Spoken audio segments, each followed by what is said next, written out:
நான் வந்து யூரோப்பில் பிஹெச்டி முடிச்சிருக்கேன். பிஹெச்டி மைக்ரோபயாலஜியில் தான் பண்ணேன். பெரிய பெரிய சயின்டிஸ்ட் கீழெல்லாம் வேலை பார்த்துருக்கேன். நிறைய பேப்பர்லாம் பப்ளிஷ் பண்ணியிருக்கேன். ஆனால் இங்கே வந்து வர்றப்போ சரி நம்ம அங்கெல்லாம் இருந்துட்டு இங்கே வந்து வேலை பார்க்குறோமேன்ற ஒரு தாட்டோடு வந்தது தான். ஆனால் தாத்தா கிட்ட வந்து வேலை பார்க்குறப்போ அப்போ நான் வந்ததுக்கும் இப்போ நான் வர்றதுக்கும் அப்போ நான் வந்து 0 அப்படின்னு தான் சொல்லுவேன். இப்போ நான் சொல்கிறப்போ அப்போ இருந்தது 0, இப்போ வந்து கொஞ்சமாவது எனக்கு அதாவது ஒருத்தவங்களோட கஷ்டத்தை தெரிஞ்சு என்ன தேவையோ அதை வந்து நம்ம படிக்கணும்.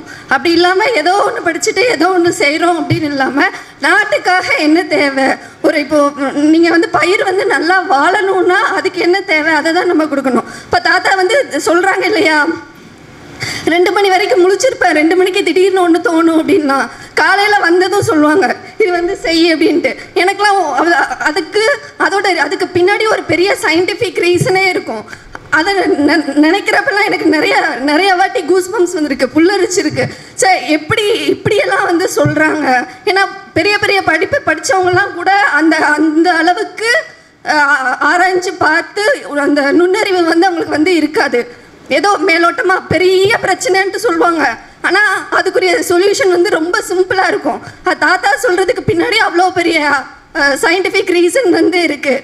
நான் இங்கே இருக்கிறதுக்கு முழுக்க காரணம் வந்து தாத்தா தான். தாத்தா மாதிரி ஒரு ஆள்கிட்ட வேலை பார்க்குற மாதிரி வேறு எங்கேயுமே வேலை கிடைக்காது. எவ்வளோ சம்பளம் வாங்கினாலும் இப்படி ஒரு ஆள்கிட்ட வந்து வேலை பார்க்குற நம்ம ஒரு பாக்கியம் வந்து கிடைக்காது.